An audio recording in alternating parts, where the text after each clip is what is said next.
साथियों, आप सभी का इस प्लेटफॉर्म पर स्वागत है।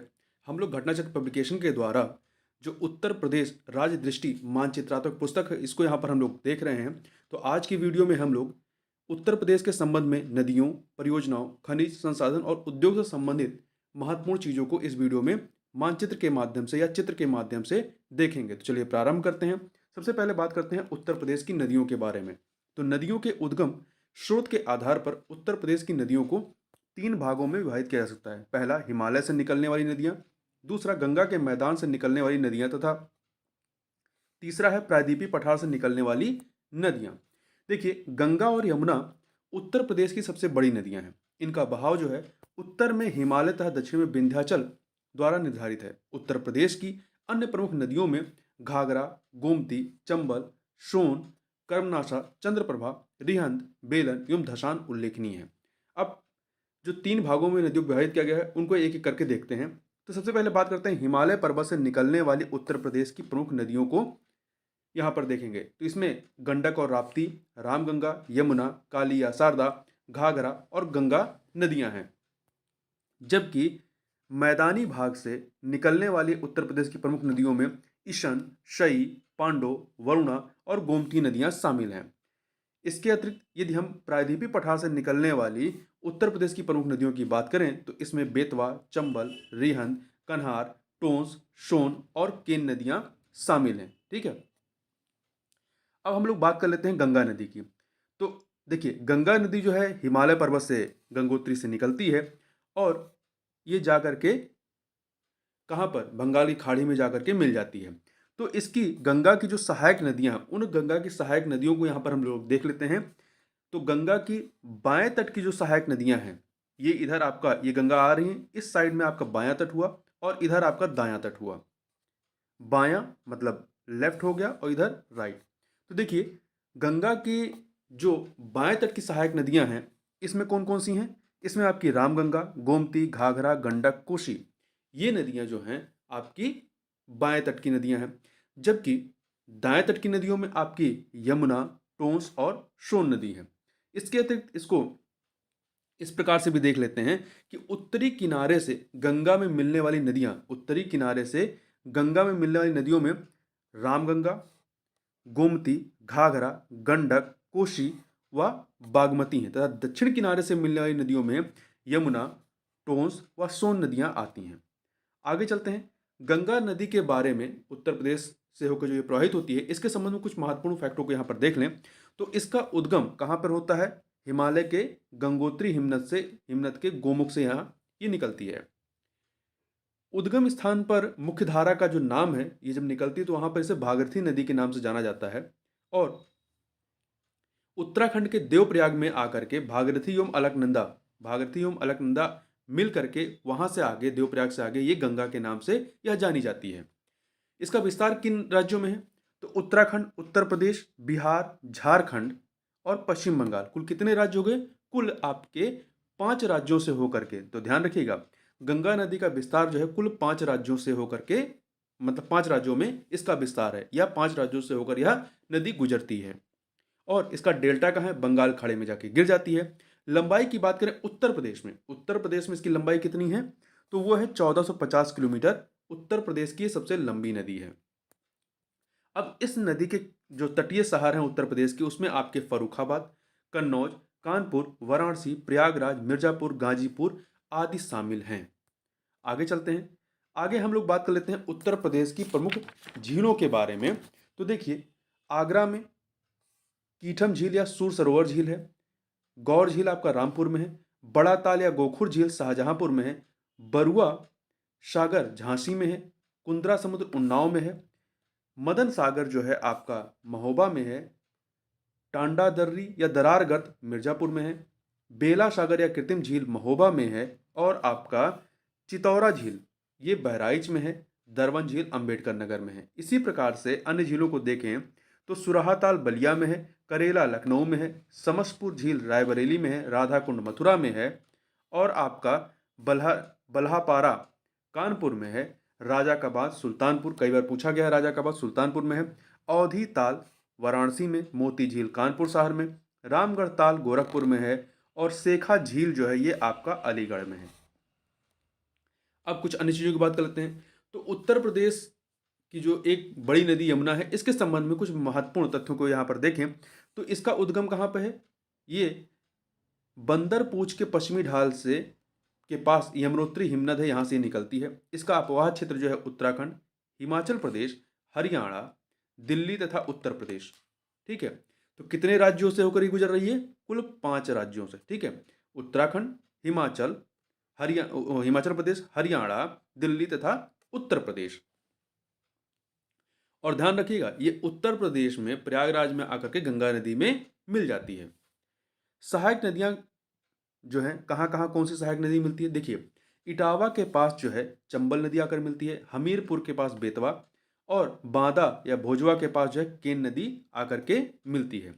यमुना नदी के किनारे अवस्थित प्रमुख नगर कौन से हैं? तो इसमें मथुरा है, वृंदावन, आगरा, इटावा, कालपी, हमीरपुर, कौशाम्बी और आपका प्रयागराज भी है। आगे चलते हैं, राप्ती नदी के बारे में बात करें तो इसका उद्गम स्थल जो है नेपाल में है। ध्यान रखिएगा, राप्ती नदी का उद्गम क्या है? भारत में नहीं है, इसका नेपाल के रुकुमकोट से यह निकलती है। इसकी प्रमुख सहायक नदी जो है रोहिणी है, और इसका संगम कहाँ पर होता है? तो ये राप्ती नदी जो है देवरिया जिले में बरहज नामक स्थान पर घाघरा नदी से आकर के मिल जाती है। अब घाघरा, उत्तर प्रदेश की जो घाघरा नदी है, इसके संबंध में प्रमुख तथ्यों को देखें तो इसका उद्गम भी भारत के बाहर, तिब्बत से। कई बार प्रश्न पूछा जाता है कि किन नदियों का उद्गम स्थल जो है भारत से बाहर है, तो ध्यान रखिएगा, राप्ती नदी का भी है और आपका घाघरा नदी का भी है। राप्ती का नेपाल में है, जबकि घाघरा नदी तिब्बत से निकलती है, हिमालय की पहाड़ियों के तिब्बत से निकलती है, और इसका उद्गम जो है तिब्बत के मापचाचुंगो हिमनद से होता है। इसकी सहायक नदियों में करनाली, शीख, टिला, सेटी, बेरी, राप्ती एवं छोटी गंडक है। तो इस प्रकार से इसका अन्य नाम जो है सरयू नदी भी है। ठीक है, इसको पहले सरयू नदी के नाम जाना जाता है, अब इसका नाम घाघरा नदी कर दिया गया। इसके किनारे अवस्थित प्रमुख नगर कौन सा? अयोध्या जो है वो सरयू नदी या घाघरा नदी के किनारे ही अवस्थित है। और ये इसका संगम कहाँ पे होता है? किस नदी से मिलती है? तो बिहार में छपरा के पास जो है सरयू नदी या घाघरा नदी गंगा नदी में जाकर के मिल जाती है। तो देखिए, राप्ती नदी घाघरा नदी में मिलती है कहाँ पर? देवरिया जिले के बरहज नामक स्थान पर। और घाघरा नदी जो है बिहार के छपरा में जाकर के गंगा नदी से मिल जाती है। आगे चलते हैं, आगे हम लोग बात कर लेते हैं शारदा नदी के संबंध में कुछ महत्वपूर्ण तथ्यों के बारे में। तो देखिए, शारदा नदी का उद्गम कहाँ से होता है?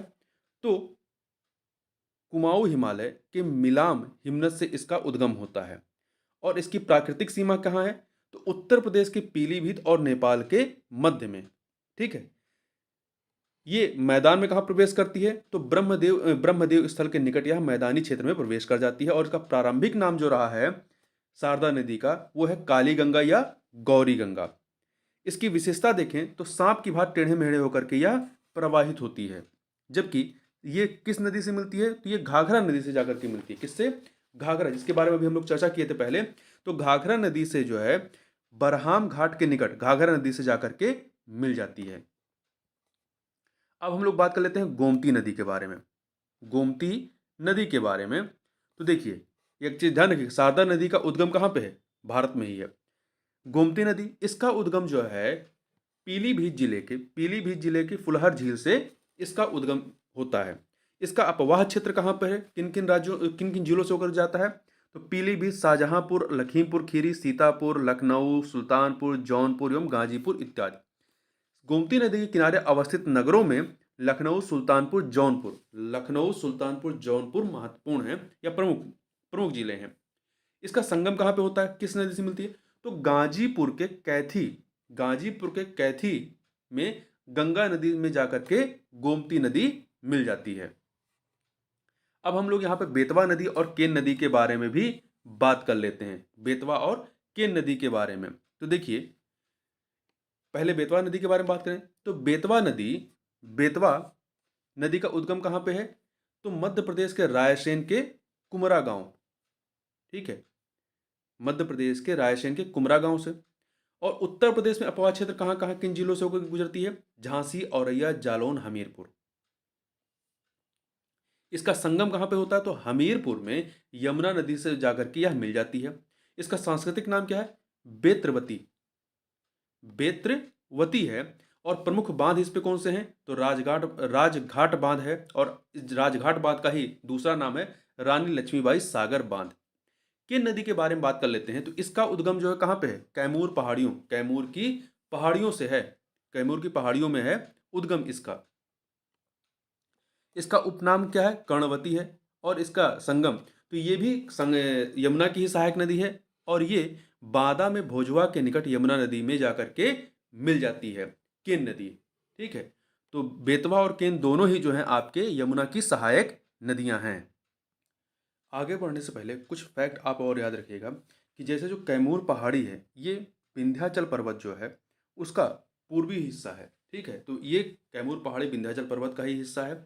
और आपकी केन और बेतवा दोनों नदियां ही विंध्य पर्वत से निकलती हैं। ठीक है, तो इस प्रकार से दूसरी बात कि केन और बेतवा दोनों नदियों का उद्गम स्थल कहाँ पे है? मध्य प्रदेश में है। और नदी जोड़ो परियोजना के तहत जो पहली नदी जोड़ी जा रही है वो केन और बेतवा नदी ही है। ठीक है, केन और बेतवा नदी ही है। और इसमें केन नदी का पानी जो है बेतवा नदी में पहुंचाया जाएगा विभिन्न बांधों के माध्यम से। और पन्ना टाइगर रिजर्व जो है वो इन्हीं के मध्य में आता है। ठीक है, तो इतनी बातें आप याद रखिएगा। अब आगे बढ़ते हैं। अब बात कर लेते हैं चंबल नदी के संबंध में महत्वपूर्ण तथ्यों के बारे में। तो देखिए, इसका उद्गम कहाँ पे है? मध्य प्रदेश के महू के जना पाव पहाड़ी से इसका उद्गम होता है। और इसकी सहायक नदियों में काली, सिंध, पार्वती, बनास नदियां शामिल हैं। और ये जो है मध्य प्रदेश, उत्तर प्रदेश और राजस्थान के मध्य जो है सीमा का निर्धारण करता है। तो चंबल नदी तीन राज्यों मध्य प्रदेश, उत्तर प्रदेश और राजस्थान में होकर प्रवाहित होती है, और इन तीनों की सीमा का निर्धारण करने का कार्य करती है। इसके अतिरिक्त इसकी एक विशेषता क्या है? अवनालिका, अपर्दन एवं बीहड़ों के लिए ये प्रसिद्ध है चंबल नदी।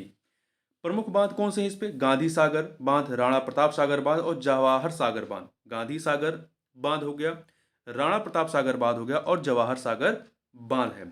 आप कमेंट बॉक्स में मुझे ये बता सकते हैं कि ये तीनों जो बांध हैं किन किन राज्यों में स्थित हैं।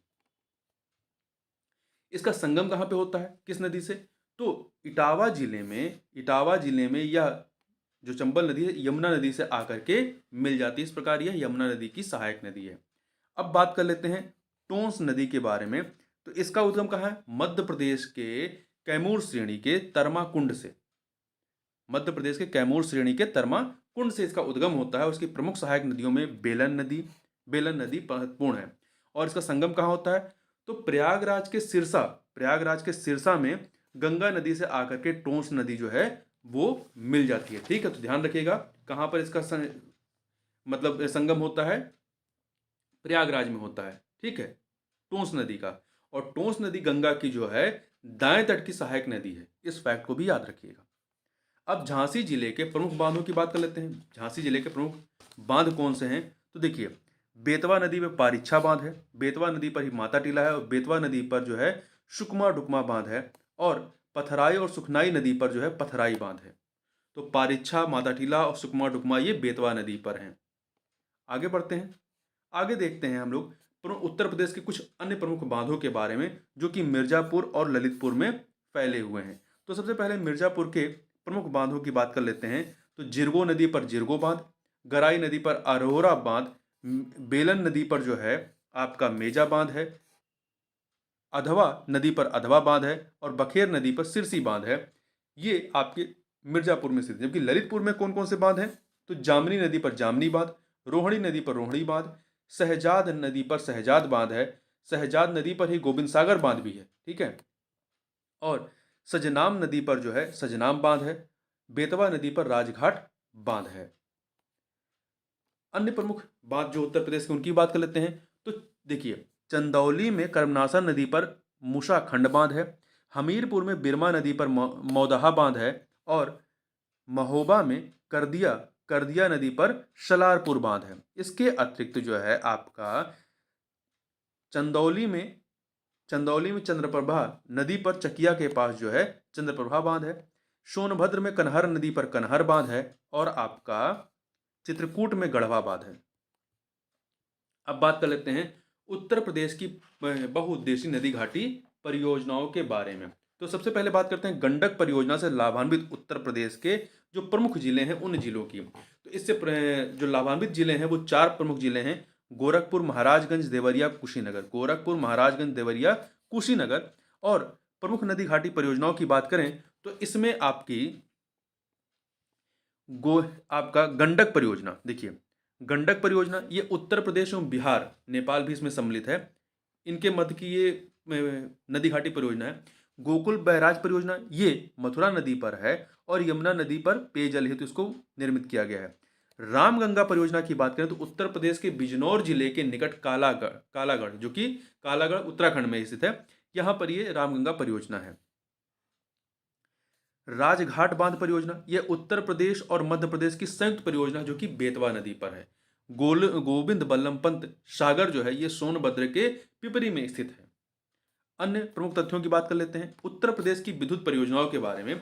तो कुल संस्थापित क्षमता जो है विद्युत की उत्तर प्रदेश की कितनी है, वो है आपकी 31,307.29 मेगावाट। इस फैक्ट को आपको याद रखने की बहुत जरूरत नहीं है। इसमें तापीय ऊर्जा का जो हिस्सा है वो 25,882.14 मेगावाट है। परमाणु ऊर्जा का 440 मेगावाट है। नवीकरणीय ऊर्जा का 4,483.65 मेगावाट है और जल विद्युत का 501.60 मेगावाट है। इसमें आपको क्रम याद रखना है केवल। सबसे अधिक जो विद्युत उत्पादन होता है किसके माध्यम से, तापीय ऊर्जा से। दूसरे नंबर पे जो है नवीकरणीय ऊर्जा है, फिर तीसरे पे जल विद्युत है और चौथे पे परमाणु ऊर्जा है। यही क्रम आपको याद रखना है, तापीय ऊर्जा, नवीकरणीय ऊर्जा, फिर जल विद्युत है और चौथे पे परमाणु ऊर्जा है। आगे बात करते हैं राष्ट्रीय ताप विद्युत निगम एनटीपीसी द्वारा उत्तर प्रदेश में स्थापित जो संयंत्र हैं, जो विद्युत इलेक्ट्रिसिटी के जो संयंत्र हैं उनकी बात कर लेते हैं। तो सोनभद्र में सिंगरौली संयंत्र है, गौतम बुद्ध नगर में दादरी है, अंबेडकर नगर में टांडा है, रायबरेली में ऊंचाहार है, औरैया गैस आधारित है, औरैया में औरैया नाम से ही है, और सोनभद्र में रिहंद नाम से है। देखिए औरैया जो है आपका ये गैस आधारित है, औरैया गैस आधारित है, दादरी गैस एवं कोयला आधारित है, शेष कोयला आधारित है। तो ध्यान रखिएगा, इसमें कई बार पूछ लेता है कौन सा कोयला आधारित है या कौन सा गैस आधारित है। तो औरैया गैस आधारित है, जबकि जो दादरी है गौतम बुद्ध नगर का, ये गैस और कोयला दोनों का है। औरैया जो है वो गैस आधारित है, जबकि इसके अतिरिक्त आपका टांडा हो गया, सिंगरौली हो गया, रिहंद हो गया, ये कोयला आधारित है। तो एकमात्र कौन सा जो केवल गैस आधारित है तो औरैया है, और गैस और कोयला आधारित कौन सा है, दादरी है। आगे बात करते हैं हम लोग उत्तर प्रदेश के राज्य विद्युत उत्पादन निगम के ताप विद्युत संयंत्र जो निर्माणाधीन सहित हैं। ये राज्य विद्युत उत्पादन निगम की बात कर रहे हैं, यहाँ पे एनटीपीसी की बात हुई, राष्ट्रीय ताप विद्युत निगम के द्वारा स्थापित संयंत्र हैं। और ये राज्य विद्युत उत्पादन निगम के ताप विद्युत संयंत्र कौन से हैं, तो सोनभद्र में अनपरा, अलीगढ़ में हरदुआगंज, सोनभद्र में ही ओबरा है। तो ध्यान रखिएगा, सोनभद्र में अनपरा और ओबरा दोनों है, एटा में जवाहरपुर है, कानपुर में पनकी है, झांसी में पारिच्छा है।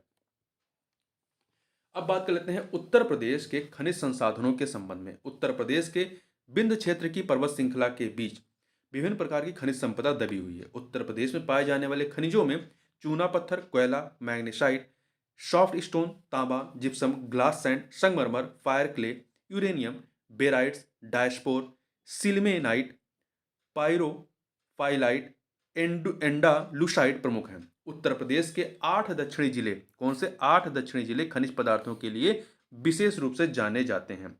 उत्तर प्रदेश में खनिज संसाधन के संबंध में कुछ महत्वपूर्ण फैक्टों को देख लेते हैं। तो देखिए, भूतत्व एवं खनिज कर्म निदेशालय की स्थापना कब की गई, 1955 में। डायस्पोर भंडारण में उत्तर प्रदेश का भारत में स्थान कौन सा, दूसरा है।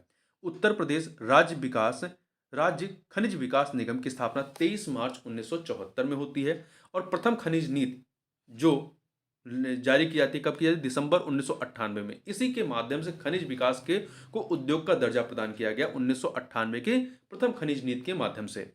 यूरेनियम प्रमुख क्षेत्र कौन सा है, वो ललितपुर है, ठीक है। हीरा प्रमुख क्षेत्र कौन सा है यहाँ का, बांदा और मिर्जापुर है। कौन सा है, बांदा और मिर्जापुर है। सोनभद्र जिले में पाए जाने वाले प्रमुख खनिजों की बात कर लेते हैं। तो देखिए, इसमें आपका चूना पत्थर है, पोटास लवण है, संगमरमर है, पायराइट्स है, डोलोमाइट है, कोयला है, सोना है। और ललितपुर जिले में पाए जाने वाले प्रमुख खनिज में तांबा, बॉक्साइट, सोना, पायरोफाइलाइट, लौह अयस्क, यूरेनियम, रॉक फॉरेस्ट, ग्रेनाइट और डायस्पोरा। उत्तर प्रदेश में यूरेनियम आपका केवल ललितपुर में ही पाया जाता है। आगे बात करते हैं झांसी जिले में पाए जाने वाले प्रमुख खनिजों की बात कर लेते हैं। तो देखिए यहाँ पर आपका फेल्सपार है, पोटास लवण है, सिलखंडी है, जिप्सम है, डायस्पोरा है, एस्बेस्टस है। और मिर्जापुर जिले में पाए जाने वाले प्रमुख खनिज में कौन से हैं? संगमरमर, एस्बेस्टस, चूना पत्थर, sandstone, andalusite, calcite, fire clay और हीरा। तो हीरा आपका मिर्जापुर में पाया जाता है। अब उत्तर प्रदेश में उद्योग के बारे में बात करें तो वर्ष 1991 1991 से वैश्वीकरण एवं उदारीकरण की प्रक्रिया आरंभ हो जाने या प्रारंभ हो जाने के साथ आर्थिक नीतियों के स्वरूप एवं गठन में पर्याप्त परिवर्तन हुआ है। उत्तर प्रदेश सरकार ने प्रदेश में निवेश की आदर्श स्थितियों के सृजन हेतु विभिन्न नीतियों का निर्धारण किया है, जिनका लक्ष्य क्षेत्र की निजी क्षेत्र की सहभागिता को प्रोत्साहन देना है। अब यहां पर हम लोग थोड़ा बात करते हैं उत्तर प्रदेश में विशेष आर्थिक क्षेत्र के संबंध में 27 जनवरी 2022 तक की स्थिति के अनुसार है ये। तो देखिए उत्तर प्रदेश में सैद्धांतिक स्वीकृति प्राप्त विशेष आर्थिक क्षेत्र सेज की संख्या कितनी है, जो उसको केंद्र सरकार द्वारा स्वीकृत किया गया है? 1 है। और अधिसूचित सेज की संख्या कितनी है? 21 है। औपचारिक स्वीकृति प्राप्त सेज की संख्या कितनी है? 24 है। संचालित विशेष आर्थिक क्षेत्र ऑप्शनल सेज की संख्या कितनी है? 14 है। वैसे इन आंकड़ों की बहुत जरूरत नहीं है आपको। आगे बढ़ते हैं, उद्योग क्षेत्र से संबंधित प्रमुख तथ्यों की बात कर लेते हैं। तो उत्तर प्रदेश में रेल पहिया कारखाना कहां पर है? रेल पहिया कारखाना आपका रायबरेली में है। उत्तर भारत का मैनचेस्टर किसे कहते हैं? कानपुर को कहते हैं। और उत्तर प्रदेश में प्रथम चीनी मिल 1903 में प्रतापपुर देवरिया में स्थापित की गई थी। और उत्तर प्रदेश का सबसे बड़ा उद्योग कौन सा है? हथकरघा उद्योग है। और भारत स्टील रोलिंग मिल कहां पे है? मुजफ्फरनगर में स्थित है। अब कानपुर जिले में स्थित प्रमुख औद्योगिक संस्थानों की बात कर लेते हैं। तो यहाँ पर उत्तर प्रदेश औद्योगिक सहकारी संघ, जिसे शॉर्ट में यूपीका कहते हैं, 1952 में इसको स्थापित किया गया था। इसके अतिरिक्त उत्तर प्रदेश राज्य औद्योगिक विकास निगम, अब ये प्राधिकरण हो गया है। तो औद्योगिक विकास प्राधिकरण 1961 में इसकी स्थापना की गई थी। उत्तर प्रदेश वित्तीय निगम की 1954 में, 1954 में। और उत्तर प्रदेश लघु उद्योग निगम लिमिटेड की स्थापना जो है 1958 में। तो ये सारे के सारे जो 4 हैं ये कानपुर में स्थित है। कौन कौन से? उत्तर प्रदेश औद्योगिक सहकारी संघ यूपीका, उत्तर प्रदेश राज्य औद्योगिक विकास प्राधिकरण, उत्तर प्रदेश वित्तीय निगम, उत्तर प्रदेश लघु उद्योग निगम लिमिटेड। अब बात कर लेते हैं लखनऊ जिले में स्थित प्रमुख औद्योगिक संस्थानों की। तो उत्तर प्रदेश इलेक्ट्रॉनिक्स निगम लिमिटेड, जिसकी स्थापना 1974 में है, ये लखनऊ में है। उत्तर प्रदेश निर्यात निगम limited 1966। Tata motors truck plant Lucknow में है। प्रादेशिक औद्योगिक व पूंजी निवेश निगम, जिसे शॉर्ट में पिकअप कहते हैं, तो यूपी का आपका कानपुर में है, पिकअप आपका लखनऊ में है। 1972 में इसकी स्थापना होती है। स्कूटर्स इंडिया लिमिटेड ये आपका लखनऊ में है। तो आपका उत्तर प्रदेश इलेक्ट्रॉनिक्स निगम लिमिटेड, उत्तर प्रदेश निर्यात निगम limited, Tata motors truck plant, प्रादेशिक औद्योगिक व पूंजी निवेश निगम और स्कूटर्स इंडिया लिमिटेड, ये आपके लखनऊ में स्थित हैं। अब बात कर लेते हैं उत्तर प्रदेश के प्रमुख लघु एवं कुटीर उद्योगों के बारे में। तो देखिए, दरी का निर्माण उत्तर प्रदेश में कहाँ पे होता है? सीतापुर, बरेली, आजगरा, अलीगढ़, इटावा, मिर्जापुर, शाहजहांपुर में। गलीचा निर्माण आगरा, वाराणसी, भदोही, मिर्जापुर में। दिया सलाई उद्योग बरेली, सहारनपुर, प्रयागराज, मेरठ, रामपुर। चीनी मिट्टी के बर्तन आपके बुलंदशहर के खुर्जा और गाजियाबाद में। औषधि निर्माण आपका कहाँ पे है? देखिए, चीनी मिट्टी के बर्तन 2 ही जगह बन रहे हैं, तो ये महत्वपूर्ण हो गया, बुलंदशहर के खुर्जा और गाजियाबाद। औषधि निर्माण कानपुर, झांसी, लखनऊ, सहारनपुर। हथकरघा एवं सूती वस्त्र मेरठ, टांडा, मऊ, देवबंद, धामपुर, सिकंदराबाद, मगहर, मुबारकपुर। देखिए, जिसके लिए जैसे चीनी मिट्टी के बर्तन केवल 2 ही जगह बन रहे हैं मुख्यतः, तो इसके पूछे जाने के चांसेस एग्जाम में ज़्यादा रहेंगे। जिसके ज़्यादा होंगे उनके चांसेस कम रहेंगे। लकड़ी का फर्नीचर हाथरस, वाराणसी, सहारनपुर, बरेली। इसके अतिरिक्त जो है आपका लकड़ी के खिलौने, देखिए 2 ही जगह मुख्यतः हैं, लखनऊ और वाराणसी, तो ये महत्वपूर्ण है। खेल का सामान 2 ही जगह, मेरठ और आगरा, ये भी महत्वपूर्ण है। पीतल और कलई के बर्तन मुरादाबाद, वाराणसी, मिर्जापुर, फर्रुखाबाद, हाथरस, अतरौली, शामली, हापुड़ और बड़ौत में। पीतल की मूर्तियां महत्वपूर्ण है, केवल मथुरा में है, मतलब मुख्यतः मथुरा में है। जरी और चिकन पर गोटे का काम लखनऊ और वाराणसी में होता है, तो ये भी आपका महत्वपूर्ण हो जाता है। इत्र एवं सुगंधित तेल जो है कन्नौज, गाजीपुर, जौनपुर, लखनऊ एवं प्रयागराज। मुख्यतः इत्र के लिए जो है कन्नौज को माना जाता है। मिट्टी के खिलौने आपके आगरा और गोरखपुर। देखिए, चीनी मिट्टी के यहाँ पे लकड़ी के खिलौने जो है लखनऊ और वाराणसी है, लकड़ी के खिलौने यदि पूछेगा तो लखनऊ और वाराणसी है, और मिट्टी के खिलौने या टेराकोटा के जो खिलौने होते हैं, टेराकोटा कहते हैं, वो आगरा और गोरखपुर में है। अब आगे बात कर लेते हैं उत्तर प्रदेश में स्थित प्रमुख उद्योग एवं संबंधित क्षेत्र। तो बनारस लोकोमोटिव वर्क्स वर्क्स कहाँ पे है? वाराणसी के मडुआडीह में है। कृत्रिम अंग निर्माण लिमिटेड कानपुर में है। Bharat pumps and compressor limited ये प्रयागराज के नैनी में है। उर्वरक कारखाना प्रयागराज के फूलपुर में है। अपट्रॉन कैपेसिटर लिमिटेड जो है लखनऊ में है। इंडियन टेलीफोन इंडस्ट्रीज जो है प्रयागराज के नैनी में। तो देखिए इलाहाबाद में 3 हैं आपके, Bharat pumps and compressor limited Naini में, उर्वरक कारखाना Phulpur, Indian telephone industries Naini में। अब बात कर लेते हैं सोनभद्र जिले में स्थित प्रमुख औद्योगिक संस्थान के बारे में। तो हिंडाल्को इंडस्ट्रीज एल्युमिनियम से संबंधित है ये। तो हिंडाल्को इंडस्ट्रीज कहाँ पे है? रेनकूट में है, सोनभद्र में। सिंगरौली कोयला खान कहाँ है? सिंगरौली में, सोनभद्र के सिंगरौली में। सीमेंट कारखाना सोनभद्र के चुरकियोम डाला में।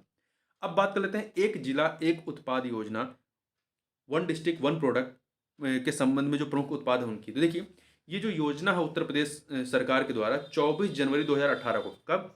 24 जनवरी 2018 को प्रारंभ की गई थी। 24 जनवरी को उत्तर प्रदेश की स्थापना दिवस भी मनाया जाता है।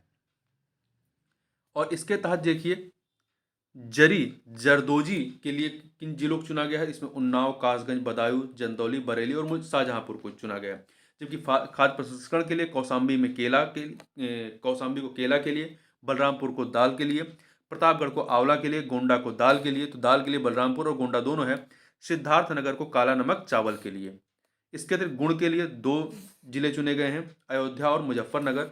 जबकि मूज उत्पाद के लिए 3 जिले हैं, प्रयागराज, सुल्तानपुर और अमेठी जिला। ठीक है, और यहाँ ध्यान रखिएगा कि एक जिला एक उत्पाद योजना के बाद उत्तर प्रदेश सरकार जो है एक तहसील एक उत्पाद योजना को भी प्रारंभ करने वाली है। तो इस वीडियो में बस इतना ही, मिलते हैं नेक्स्ट वीडियो में, तब तक के लिए बहुत बहुत धन्यवाद।